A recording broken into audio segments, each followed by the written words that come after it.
Joining us now, Congressman, 1st District, Virginia, Republican Rob Wittman. Congressman, good to have you.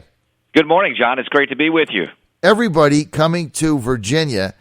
Look, it looks like Virginia on the Republican side, Congressman, is set for a record primary turnout. Some estimates saying that they're going to blow away the biggest turnout they had, which was 2008, by maybe 20 or 25%. Why? Well, I think people are deeply concerned about the direction of this nation. They are very interested in the candidates that are running for the presidency, and they want to have their voices heard, John. I think that's a great thing. It's good to have that level of interest. The number of people willing to come out to the polls to express their desire as to who they want to see as the Republican candidate.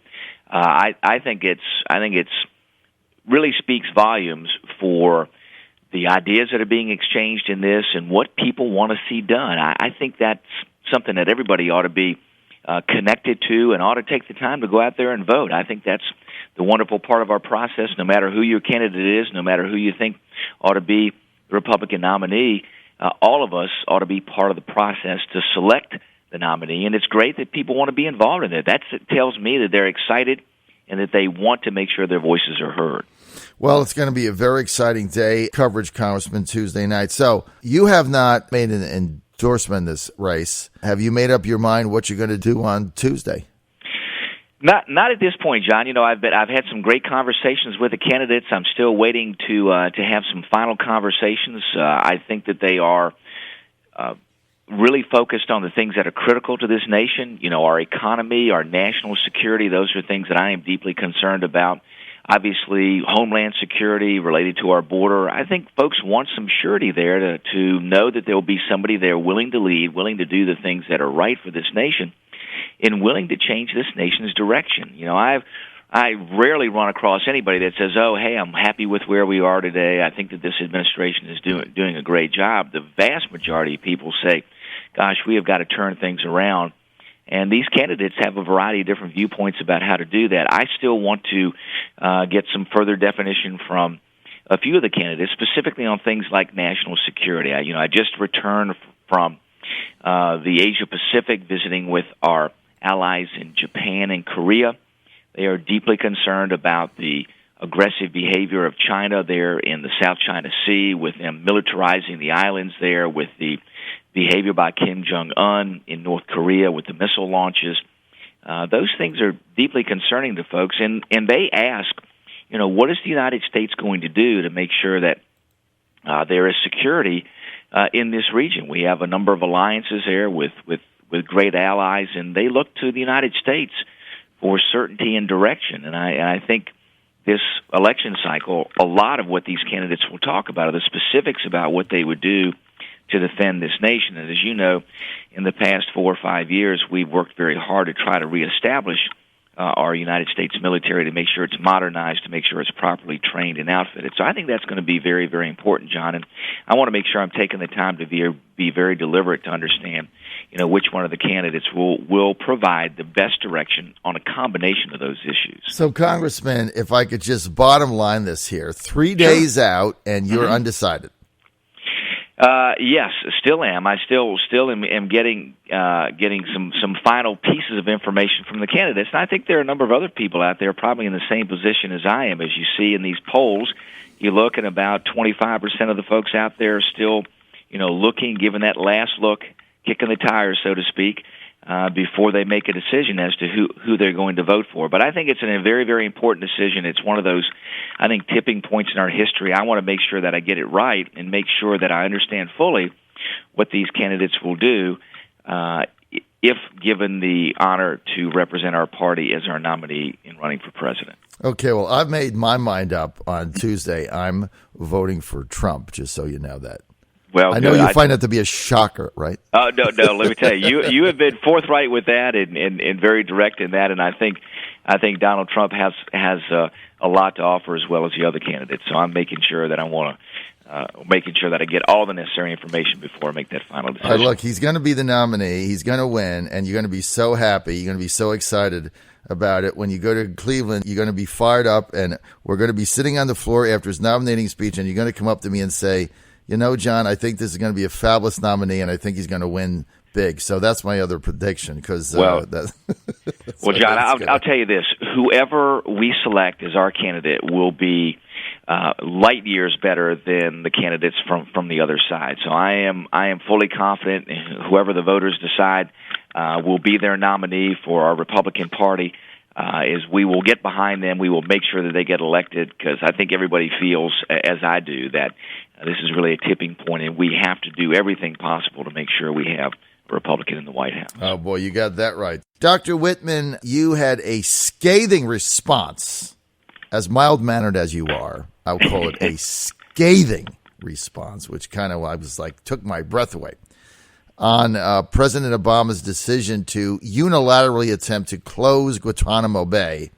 Can you expound on that with our audience? Absolutely, John. First of all, Congress voted overwhelmingly in a bipartisan manner to not close Gitmo. It's in the law. It is a direct effort by Congress to define what will and will not happen at Guantanamo Bay.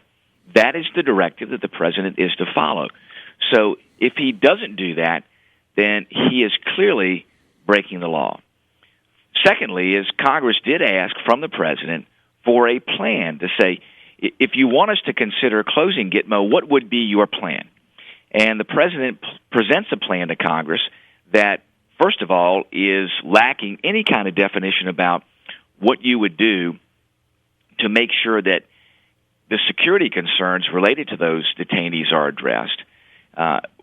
Making sure, too, that you define where would these detainees go, what would be the cost of putting them there. None of that is provided in this plan. And then what are you going to do to assure, if you're transferring these detainees to other nations, that they don't return to the battlefield? And we've already seen, when I was chairing the Oversight and Investigation Subcommittee for House Armed Services, our study showed about a 25% rate of recidivism, and that is these detainees returning to the battlefield to engage Americans and doing everything they can to destroy American interest and to kill Americans. I mean, it's just as simple as that, and this plan doesn't address that. So I think it's, first of all, it's dangerous. I think it poses more risk for Americans. It lacks substance, as I said, and secondly, it's not going to happen. Congress will not allow it to happen. As you know, the GOP has laid the groundwork to file suit if the president does take this action through executive action. We believe strongly that he can't. Congress has voted, as I said, in a bipartisan way to make sure that this doesn't happen. So I think on those 3 points, John, that we cannot in any way, shape, or form allow the president to circumvent Congress with this. And I know that he's done it on other things, but this is another one of those areas where we as members of Congress have to stand up and use everything at our avail to make sure that this doesn't happen. So let's cut to the chase. How do you stop it? I mean, we've had so many of these conversations with you and your colleagues about whether it's, his amnesty or some of the other things he's done. And at the end of the day, he keeps winning. I mean, Congressman, that's just reality. So how do you stop this guy? Well, first of all, I don't mean to be disrespectful. How do you stop President Obama? Well, listen, I'm like you, very focused on what Congress constitutionally needs to do on this. First of all, is there's certain things he has to do under the law to make this happen. I believe that we can stop those things, and that is whatever dollars that it takes to do that. Those dollars cannot be directed for those purposes.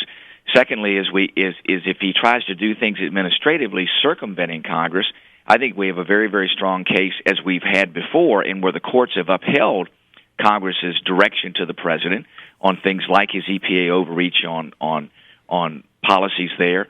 I want to make sure that we are practicing our constitutional responsibility under Article 1 with the courts. So we will not only make sure that we don't allow any resources to be used for this, we will restate that the law says directly from Congress that this cannot be done, and that the courts ought to uphold Congress's constitutional direction on this under Article 1 to say, no, Mr. President, you cannot do this. So I think we can do that. I think we have a very, very strong case, and I just don't believe that it's going to happen. I think that those things will be the tools that we can use to stop this.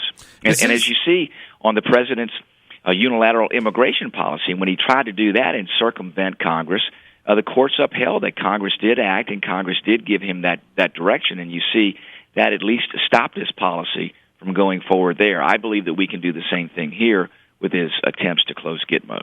Right, Congressman Wittman, but a lot of people feel in that instance that basically Republican leadership, which I'm not a fan of, just basically put three cards down without a hand that ended up with an inside straight when Judge Hannon stopped that, because your leadership jumped up and down and talked about defunding this and defunding that. At the end of the day, they didn't do anything.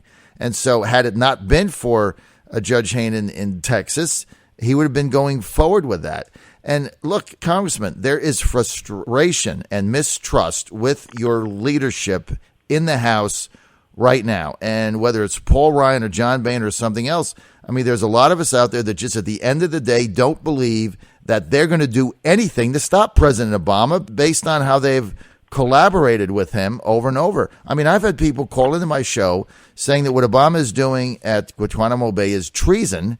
Those are pretty strong words. I'm not going to go that far. My question to you is, he's got 12 months remaining, 10 months or whatever. Mm-hmm. Now he picks this issue as another executive type order thing. What is his objective? He says it's to save $79 million.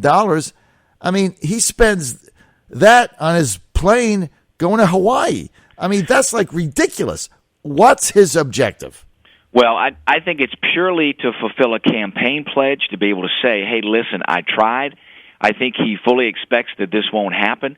I think, though, that his plan swaps security for trying to fulfill a campaign pledge. And it does not in any way, shape, or form reflect what needs to happen with national security.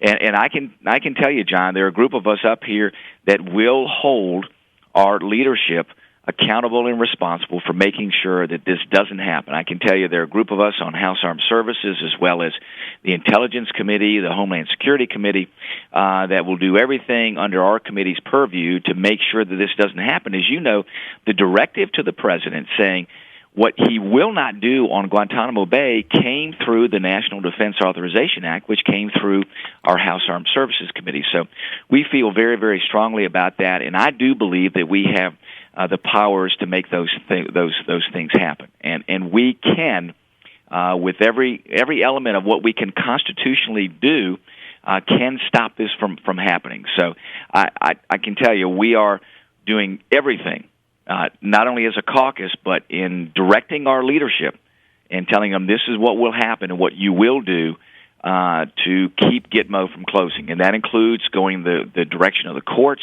but also making sure that we're taking issues here.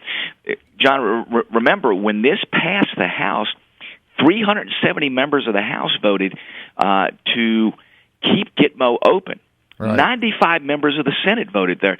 So it's clear. So even if Congress has to take additional action, whether it's through the budget mechanisms, through appropriations, or through restating the law, it's overwhelming. And it's a bipartisan effort to say, no, Mr. President, you will not do these things. And especially when he doesn't even divulge what facilities is he going to bring them to in the United States. You know, what's the cost of bringing them here, as well as if you're going to construct additional facilities within these detention facilities here. What are the costs associated there? Much of that is lacking in this plan, so the plan is very nondescript. I think the quote-unquote savings that he alludes to are a fallacy. They don't reflect the true cost of this, on top of the true cost of security and what it means to the American people in their level of anxiety about bringing these detainees to American shores, aside from all the legal issues that it creates with now these individuals having habeas corpus and bringing them here, and now trying them in Article III courts versus trying them in military tribunals, which is where they need to be tried. And remember, John, that's where they were being tried. Right. That whole procession of cases was taking place. The Obama administration stopped that. So, again, at every turn, he's trying to circumvent this. You're right. Look, we're out of time, but it sounds to me like Dr. Rob Wittman is going to be the guy standing here in between President Obama and getting rid of Guantanamo Bay. I appreciate, Dr. Wittman, how passionate you are and strong you are on this issue. And I believe what you're saying. I think you're going to stop it, and we appreciate that because, as you said, it doesn't make any sense to bring terrorists on our shores. I mean, it's insane. We're out of time. I want to thank Dr. Rob Wittman for being with us, also a candidate for Virginia Governor, Republican 2017. Want more info? Wittman.house.gov.